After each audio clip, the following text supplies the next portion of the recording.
Anwar bag साहब, control line पर अमन की बात करना क्या वाकई बैरूनी दबाव है और किसी वक्त पर जाकर भारत 5 अगस्त का इक़दाम भी वापस ले सकता है? नहीं जी, 5 अगस्त का तो वो वापस नहीं लेंगे। इंडिया का हमेशा से उसकी जो वो चांकिया की पॉलिसी है ना, फॉरेन पॉलिसी, वो उसको अडॉप्ट किया हुआ कि वो धोखा देते हैं, वक्त आने पे अपना टाइम निकलवाते हैं और फिर वो काम निकलवाते हैं। शायद ये कश्मीर सेल आउट करने की बात कर रहे हैं। पाकिस्तान खास तौर पे हमारी economic condition is very weak, we all know it and it's a fact, an open fact.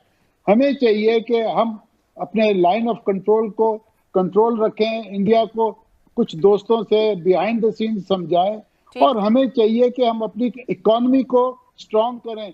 जब तक आपके पास सही इकोनॉमी नहीं होगी, आप ना किसी से लड़ सकते हैं, ना किसी से आंखों में आंखें डाल के देख सकते हैं।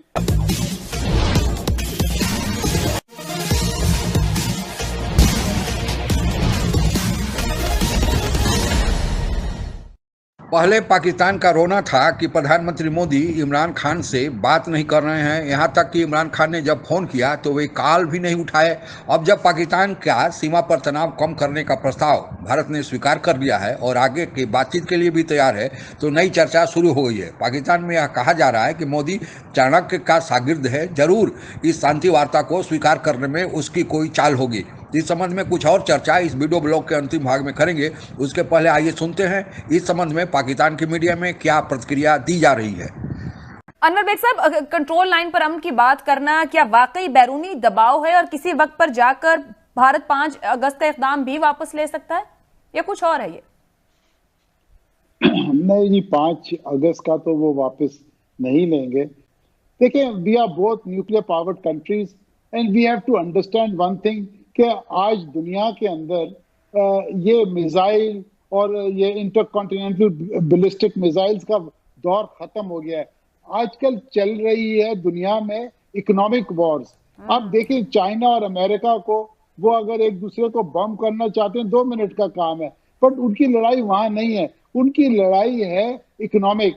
तो मैं ये समझता हूं कि पाकिस्तान खास तौर पे हमारी economic condition is very weak, we all know it and it's a fact, an open fact. Pakistan Tehreek Insaf की हुकूमत का या वज़ीर आज़म इमरान खान साहब का एक स्टांस था, उससे हटकर बात हुई है, लेकिन जो PMLN एज अ पार्टी और आपकी जो हुकूमत भी थी, आप लोग भारत के साथ जो तमाम मामला थे अमन के की आपकी ख्वाहिश थी उसको हल करने के लिए।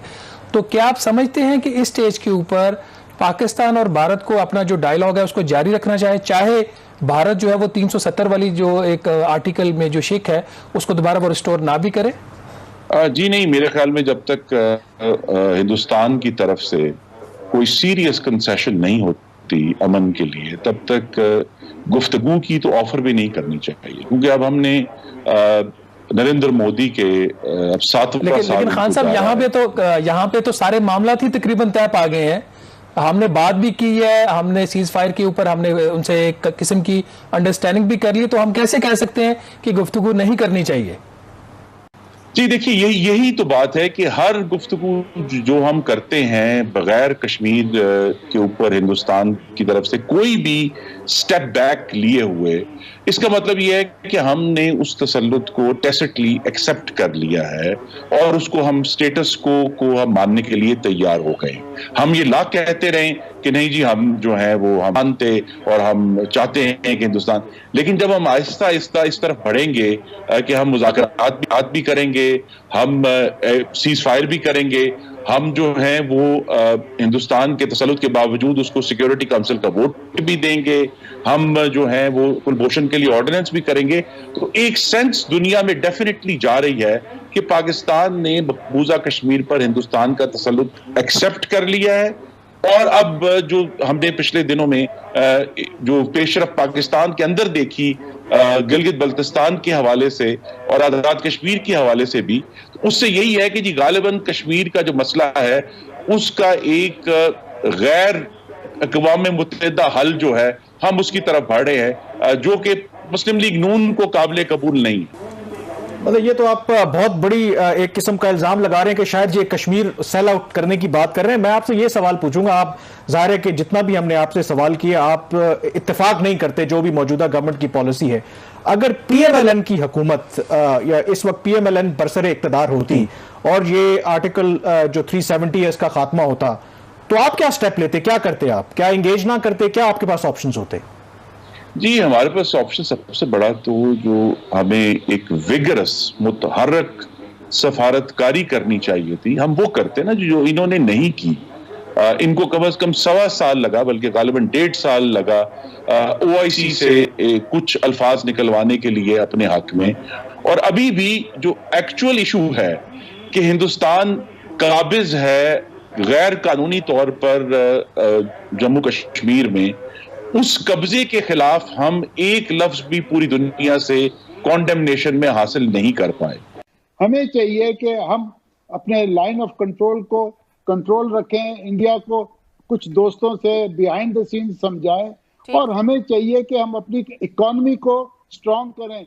जब तक आपके पास सही इकोनॉमी नहीं होगी, आप ना किसी से लड़ सकते हैं, ना किसी से आंखों में आंखें डाल के देख सकते हैं। और दूसरी बात मैं एक और चीज बताऊं, इंडिया में फॉरेन पावर्स का जो G7 नेशंस हैं, G8 है, और जितने वर्ल्ड पावर्स हैं, इकोनॉमिक पावर्स, उनका इकोनॉमिक इंटरेस्ट इतना ज्यादा इंडिया में है कि वो कभी भी इंडिया के खिलाफ वोट किसी भी फोरम पे नहीं डालेंगे, just because that they are economic interest वहां पर है। कि हमें अपना पाकिस्तान में हम अपनी इकोनॉमिक कंडीशंस के ऊपर कंसंट्रेट करें, इसको स्ट्रॉन्ग करें। जिस दिन ये स्ट्रॉन्ग हम कर लेंगे तो इंशाल्लाह कश्मीर हमारे लैप में गिरेगा। Until then, we will achieve nothing. अभी कुछ दिन पहले ही 2 फ्रंट वार यानी चीन और पाकिस्तान के साथ एक साथ लड़ाई की बात हो रही थी, और अब खबर यह आ रही है कि चीन के साथ एलओसी पर समझौता तो हो ही गया और पाकिस्तान के साथ भी एलओसी पर समझौता हो गया। दरअसल चीन तथा पाकिस्तान दोनों के साथ सीमा पर शांति बहाल रखने के लिए भारत के साथ पहले से ही एक समझौता मौजूद है। जहां चीन के साथ यह समझौता 1993 में हुआ था, वहीं पाकिस्तान के साथ यह 2003 में हुआ था। पाकिस्तान इस समझौते को अपने ढंग से पालन करता है। आप लोगों को ज्ञात ही होगा कि पाकिस्तान के साथ हमारी 3323 किलोमीटर की अंतर्राष्ट्रीय सीमा रेखा है और 740 किलोमीटर की एलओसी है। यह 740 किलोमीटर का एलओसी जम्मू कश्मीर के साथ गुजरता है। जम्मू कश्मीर में आतंकवादियों को प्रवेश कराने के लिए पाकिस्तान सीमा पर अनावश्यक फायरिंग करता है, ताकि आतंकवादियों को एक तरह से कवर दिया जाए, ताकि भारत में वे प्रवेश कर जाएं और जम्मू कश्मीर में फिर अपना वह एजेंडा पूरा कर सके। अंतर्राष्ट्रीय मामलों पर नजर रखने वाले लोगों का यह मानना है कि पाकिस्तान ने देखा कि जब चीन लंबे समय तक भारत के साथ तनाव की स्थिति में नहीं रख सकता, तो फिर पाकिस्तान की क्या औकात, क्योंकि पाकिस्तान की अर्थव्यवस्था भी यह मंजूरी नहीं देती कि वह लंबे समय तक तनाव में रहे। इसी कारण पाकिस्तान ने भी आनन फानन में शांति बहाल या सीज फायर का समझौता भारत के साथ कर लिया। उसको यह पता है कि इससे नुकसान से बचा जा सकता है। पाकिस्तान के कुछ लोगों का, जिसमें एक भूतपूर्व राजनयिक अब्दुल बासित भी है, उनका यह मानना है कि यह भारत के लिए एक बड़ी कामयाबी है। भारत सीज फायर या का लॉलीपॉप खिलाकर पाकिस्तान से धीरे धीरे कश्मीर जो पाकिस्तान के कब्जे में है उसे हड़प लेगा।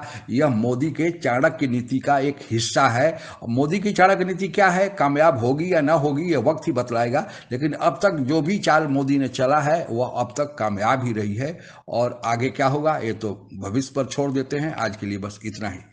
आप अगर हमसे जुड़ा रहना चाहते हैं तो कृपया मेरे चैनल को सब्सक्राइब करें तथा बेल आइकन भी दबा दें, ताकि नई वीडियो की जानकारी तुरंत आप तक पहुंच जाए।